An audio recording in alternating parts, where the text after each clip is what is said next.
folks, today is Friday, June 26th, 2020. As usual, it's me, Jake Baldino, here to talk about all the video game stuff that has been going on this week. It has been a jam-packed week. There's a lot to talk about, so we should just jump right in. Hope you guys out there are doing well, being safe, all that stuff. We got Cyberpunk news. You guys always ask every week. Everybody's just hungry for Cyberpunk news, and thankfully, we got quite a bit. Night City Wire, CD Projekt Red's big live stream event thing has gone down, and believe it or not, it's actually episodic. I was a little disappointed. I thought we would get a little bit more, but we only got highlights of a couple of specific things. Apparently they're going to have another one of these events in a couple weeks, but thankfully we do have new information thanks to this event and some lucky people out there getting hands-on previews of the game. No, I'm not one of the people who was able to play the game. But journalists and YouTubers did get 4 hours, so we do have a lot of information, and we can't break down all of it, but I want to highlight a couple of things. First, we got a good look at the Badlands. This is the area outside of Night City, and it seems pretty wide open, but very different and pretty cool. We also got to look at the Brain Dance feature, which kind of reminds me of the detective mode specifically from Batman Arkham Origins, but it's got some interesting little twists on it, and I like what they're doing here. It looks like you have to actually use different layers, like an audio layer, thermal layer, and visual layer, and scrub through a scene, essentially reliving somebody's recorded like neural implants and figure things out. It seems like a creative, fun twist on a gameplay feature that's very much just been a thing. I still think that's cool. We also got some information that they are changing up the way the melee works a little bit. Previews have also detailed the driving being one of the weaker aspects of the game. But we also know that now things are a little bit different in terms of how you create your character. You would pick 3 different little origin things. Now those are essentially 3 different origin ways to start the game. So when you start Cyberpunk, your character may start in a completely different situation, area, story setup than someone else, depending on what character you roll, and I love that. Not only that, on the graphics side for you PC folks, apparently VentureBeat is reporting that there is way more RTX stuff going on, really taking advantage of ray tracing and the RTX cards, while primarily it was just going to be a lighting thing. Now it's blown out to be much more. Ray traced ambient occlusion, ray traced illumination, ray traced reflections, ray traced shadows, and just generally robust utilization of new RTX technology all around. Very excited to see how that actually looks in person, because streams and YouTube videos can only do so much, but still there is a lot more gameplay out there. There are a lot more hands-on previews out there. I want to link one of the best ones, friend of the show, Paris, who does a lot of content on Cyberpunk. I think he has probably one of the better comprehensive breakdowns. We'll link his video in the description below. Highly recommend it. He rolls as a Corpo agent, and I like that. I would probably start my character as that, so yeah, pretty cool stuff. Lots of info out there. We're going to keep giving you guys as much as we can, especially just in full wrap-up videos. But the gist of it is that for right now, and also it's linked down in the description below. Hopefully this game now finally actually really comes out in November. I think it will, right? I mean, I'm so alone. Now in other news, we've talked about it a little bit in the past because there have been rumors and stuff floating around. Xbox possibly releasing another next-gen console alongside the Xbox Series X. Seems like it's a thing thanks to new leaks and reporting from The Verge. So you've probably heard it before, but it's codenamed Lockhart. And the idea is that it's going to be the next gen console that the Series X is, but at a lower price point and less powerful, so more 1080p, 1440p focused. The Verge points to a new Microsoft document that has leaked on Twitter that has references to the Lockhart console and multiple Project Scarlet consoles. Project Scarlet, as you guys know, was the code name for next-gen Xbox. Then there have been the rumors that in that Scarlet there is Anaconda and Lockhart. Anaconda being Series X, Lockhart being potentially this lower-tiered Xbox. And interestingly enough, Xbox has been super forthcoming talking about their next-gen consoles, and they have never really mentioned this at all. So that's the only thing where I'm like, what's their plan with this one, dude? Still, there's specs floating around. There's the code name in actual code floating around. There's a lot of things pointing to this, so I wouldn't actually take this one with a grain of salt. I'd take this one with a grain of eggs. What? Of course, we know this summer Xbox is going to be giving us more details on the next-gen stuff. We've heard from Sony.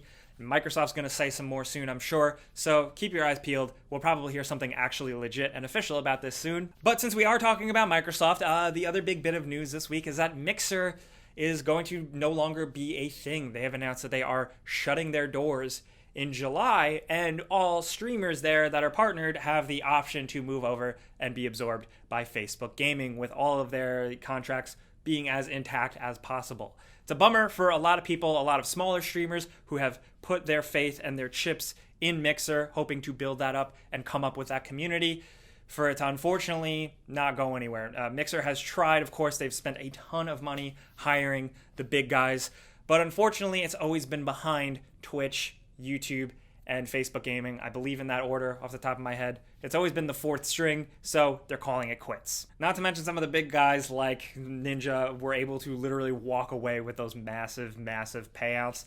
That's crazy. I'm personally hoping that the streamers on Mixer that have built up a following from zero, the smaller streamers, hopefully land on their feet. This is where, honestly, I'd love to hear from some of you guys out there. I don't watch a lot of streams. I watch a very specific few amount of streamers, and it's mostly on YouTube and Twitch. I would love to hear you guys, if you watch any of your favorite streamers on Mixer, how has your experience been? Are you sad that this is going away? Are you going to follow some of them to either back to Twitch or Facebook Gaming?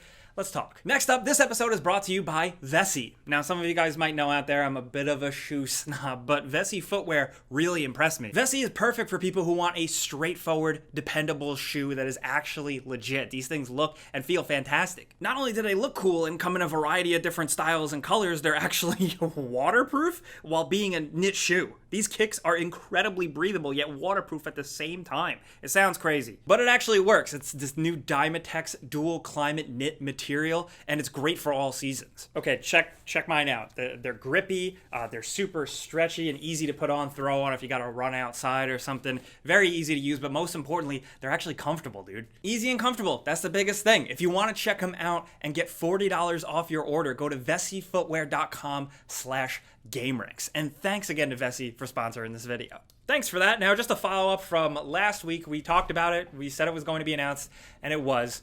Crash Bandicoot 4, It's About Time, is officially a thing, and I think the trailer looks pretty fantastic and really exciting. I love what they're doing here because it's Crash 4, it's a continuation after Crash Warped, which was the last Naughty Dog Crash main game, so to speak. So I like their approach here. I think that's funny. I like that it's like the traditional gameplay, but with new variations on the types of masks you get and new abilities. I really hope this is, I'm just skeptical because I only liked the Crash Bandicoot Naughty Dog games. I didn't really like Crash Bandicoot after that when they expanded, into the PS2 era. Other people grew up with that Crash, so I'm curious to hear what they think, but I'm still a little skeptical of like Activision Crash still, but I can't help but just love that dude and always give him a chance. That's just me. Now, also linked in the description below, a couple of trailers you may have missed this week. The first is for Pokemon Unite, which has been another big Pokemon announcement stream type of thing. And it's like a Pokemon MOBA, so there's that. It seems like Pokemon fans are pretty not happy. Some people are into it, but mostly if you look at the like to dislike ratio, yeesh. Also, we got an announcement and a trailer for a new Bloodstained game, a sequel to Bloodstained, which I still have to finish, but I'm glad that this is becoming a thing, because we don't have Castlevania anymore, so at least we got this. Not only that, Animal Crossing has came out with a new announcement trailer outlining its summer details and expansions. Most notably now, you can go swimming, which sounds like not that big of a deal, but if you play Animal Crossing, like, holy shit, what? I love that this has become a like ongoing, evolving game. I really like Animal Crossing New Horizons, but I also kind of burnt myself out on it, and I had to move on to other games. But for those of you still playing, I'd love to hear what you think. Also, in case you missed it, we got a new little tease for Halo Infinite. It's very cryptic. It doesn't show too much, but Halo fans have been digging in pretty hard. And also, since I like to recommend weird things you should read, we love talking about video games so much, you might as well do some reading, be well read on them. This is a really great piece about Turok Evolution. So apparently, to promote Turok Evolution, the company Acclaim had a big PR campaign contest where they would choose 5 people who were willing to officially, legally change their name to Turok. They would win money and a free original Xbox, because that was the time this game was coming out. And 5 people did it, and it was an actual thing that happened. PR campaigns for video games used to be insane. The amount of crazy things that companies would do, some of them borderline illegal to promote video games, was pretty wild. I kind of miss those days just because it was so stupid. Still, this was apparently a thing, and one journalist did get to the bottom of it and try and track down these people that legally changed their name to Turok. and it's a really interesting read. Link it in the description below. I actually don't want to spoil where it goes, but it goes kind of in like a bummer direction, but the journey and just how this all happened is so worth reading. I've talked about like not a very good Turok game for way too long now, so let's move on. We got to talk about the newest, hottest rumors on the street for Rocksteady's next game. The rumors once again are suggesting to a Suicide Squad game, believe it or not. Resetera found essentially domain names that have leaked that are connected to Warner Brothers, and they all suggest Suicide Squad Kill the Justice League.com, SuicideSquadGame.com, GothamKnightsGame.com. But apparently Rocksteady is the Suicide Squad game, but that is very far off from release. And that's really exciting, especially if it's like a Suicide Squad Kills the Justice League type of game. They could do some really creative things out there, and I know a lot of people just think of the not very good Suicide Squad movie. There's so much material to work with there, and for Rocksteady to do it and involve the Justice League possibly is incredibly exciting. I have caught wind of similar things like this in the past. I couldn't like officially confirm them or anything, but if this does chalk up to be true, I'm pretty excited for it. Because honestly, where I'm at, I like what Rocksteady has done so much with their games that I would love to see them take on something different. I'm a mega Batman fan. I always want more Batman, but if they try weird new things, let's do it. They're great game makers. But that's where we're at for the video game news. I know now we would usually do the console giveaway, but we're actually postponing it for a couple of weeks to restructure some things, so bear with us. The console giveaway will return. But thank you guys for watching. Now we got to talk about all the crazy stuff going on this week. There's so much, dude. First of all, Suicide Squad Kills the Justice League. If that is going to be Rocksteady's game, what could you even imagine that would be like? Also, let's talk about this lower spec new Xbox, the Xbox Lockhart. Is that something you'd be more interested in? What do you think about the upcoming Animal Crossing updates? I am pretty excited. Maybe I'll jump back in, because now I can jump in the water. That's a bad joke.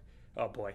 Also, of all the new Cyberpunk information, what do you find the most interesting? I also didn't talk about the fact that they are making an anime, and the Silent Hill music composer is working on the music, and it's done by a reputable anime studio, and it's going to be on Netflix in 2022. There's so much Cyberpunk stuff going on. We have to talk about it down in the comments, so let me know. Let's talk about any of this stuff.